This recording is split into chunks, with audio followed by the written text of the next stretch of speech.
Panginoon, huwag mo akong pabayaan ngayon. Panginoon, maraming salamat sa bagong araw ngayon na nasa buhay ko. Maraming salamat sa mga bagong pagkakataon na kasama ng araw na ito. Salamat sa bagong gising ko na kasama ang mga bagong pag-asa. Panginoon, hinihiling ko po sa inyo na huwag niyo po akong pabayaan ngayong araw. Huwag niyo po akong iwan. Huwag niyo po akong pabayaang mag-isa. Ayaw ko po, Lord, ng nag-iisa. Alam ko po na kapag kasama ko kayo, ang lahat ay magiging maayos. Ang lahat ay tatakbo ng maganda at tahimik. Ang isang araw na kasama kayo, Lord, ay isang araw na nasa tama ang lahat. Alam ko, Lord, na ikaw ang magiging guide ko. Alam ko, Lord, kung ikaw ang maglilid ng buhay ko, mapupunta ito sa maayos at tahimik talaga ang lahat. Dahil alam ko na ang araw na ito ay bahagi ng inyong magandang plano. Lord, nasa gitna po ako ng isang matinding problema.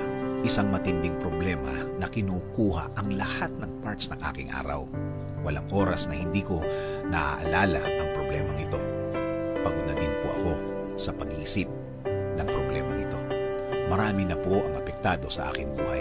Marami na din po akong hindi nagagawa dahil sa aking kinakaharap. Kahit ang mga mahal ko sa buhay, napapabayaan ko na dahil sa problemang ito. Lord, I'm asking you to be in the middle of my life now. Ikaw na po ang mag-lead ng aking buhay. Ikaw na po ang manguna ng aking buhay.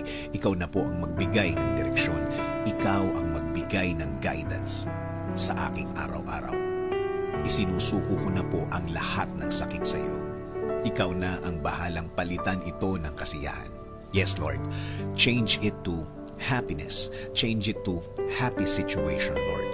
Lagyan mo ng joy ang aking buhay. Baguhin niyo po ang aking araw-araw ngayon. Yes, Lord. Kasama na ang mga araw na parating, mga linggo, buwan ng aking buhay. Sawa na din po ako sa aking sitwasyon, Panginoon.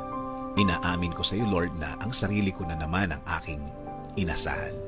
Sarili ko na naman ang inasahan ko pagdating sa kasagutan sa aking problema. Alam ko, Lord, na natulungan mo na ako dati. At patawad, Lord, dahil nakalimutan ko na ito.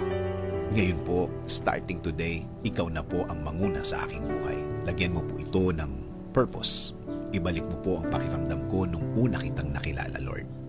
Ibalik mo po ulit ang saya ng aking buhay na ikaw lang, Panginoon, ang aking inaasahan. Ikaw na ngayon ang aking huhugutan ng lakas. Ikaw na ngayon ang huhugutan ko ng wisdom. Sa iyo na ako laging magpo-focus, Lord.